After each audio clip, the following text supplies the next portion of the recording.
Man, what is happening, my YouTube family? So, of course, it is your boy B New coming at you all because, of course, I did see the comments where everybody was saying that LaMarcus Aldridge has retired, and I saw that he did indeed tweet that out.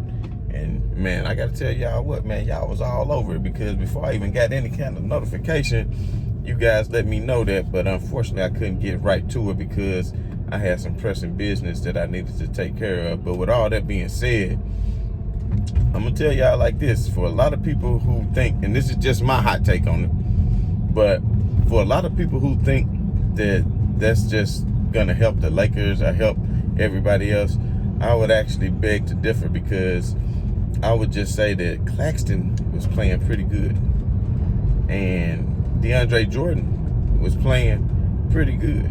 So the Nets didn't necessarily need a LaMarcus Aldridge. I mean, his veteran presence in the playoffs could have helped here or there, and his ability to stretch the floor, don't get me wrong. But Claxton has that same sort of ability. I mean, he hitting threes from the corner. He's able to spread the court. He's much more athletic. He's younger. He can get up and down the court. And I actually would see him giving Drummond more problems than I would see LaMarcus Aldridge giving him problems.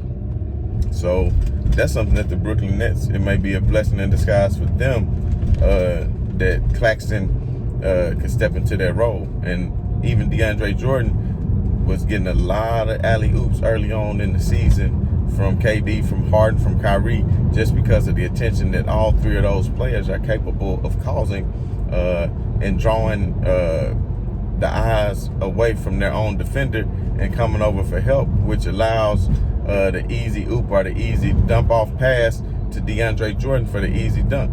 So to be honest, it's not like this is just a great thing for the Lakers or for anybody else. And that's just from the basketball aspect side of it.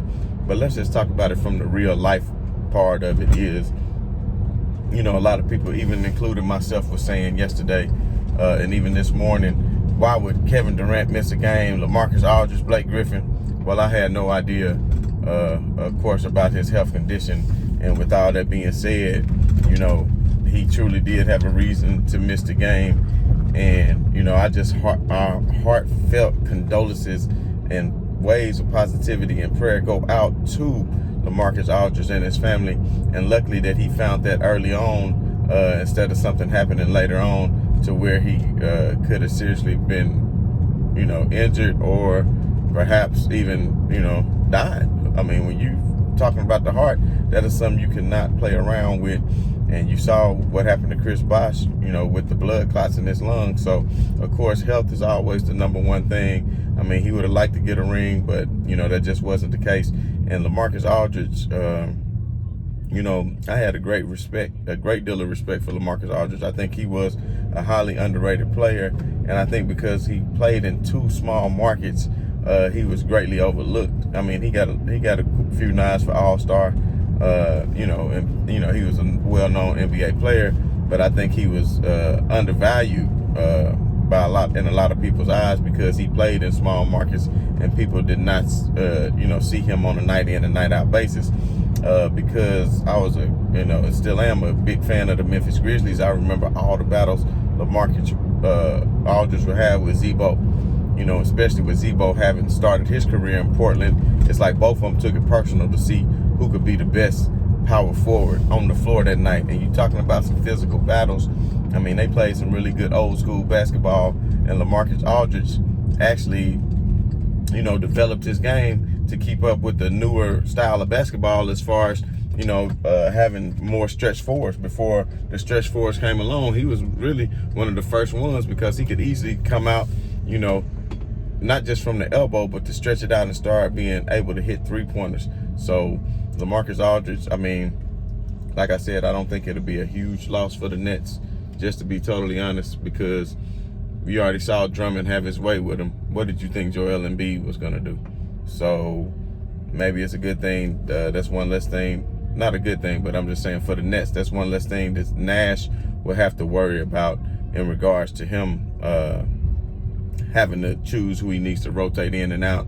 And it's not like DeAndre Jordan hasn't already developed some form of chemistry with the team. So Games are running out, so this gives DeAndre and Claxton plenty of time to get back acclimated with the team, and hopefully Harden and everybody else can get healthy so they can at least get some kind of games under their belt, because at the rate they're going right now, it's hard for me to even see, are they even going to be ready for the playoffs? And I know some of you said in the comments they just staggering players and things like that, and it does definitely look like that. Especially on the outside looking in, but who knows? Especially with this news of LaMarcus Aldridge, you just never really know what's going on behind closed doors. And I know one of you also said that maybe Kevin Durant could be more injured than what he let known, which, I think that to be true too, because he was out for a way extended amount of time just for a short hamstring. I just think they being extra precautious because they want them to be available for the playoffs and for a championship run. And we all know Kevin Durant suffered his last injury during the finals, and that would just be a terrible thing. So they're just trying to keep less tread on his tires as they possibly can on all of their players until they can reach the playoffs. So, I just had to chime in on my thoughts on LaMarcus Aldridge. Everybody else, in your comments below, let me know, what do you all think about the Nets losing LaMarcus Aldridge? Do you think that is really going to be a big blow to them? He was from the buyout market. Nobody else was really wanting him. He had a couple of good games so far, but he did not against Andre Drummond. So, just who's to say? But I actually think that the Nets will be just fine. I don't think it's a major blow to them. So let me know if you feel the same way down below. And as always, this is your boy B New. Had to run and grab me something to eat real quick on this little lunch break. But I just want to say, right on to the real, and much love to the haters. I'm out.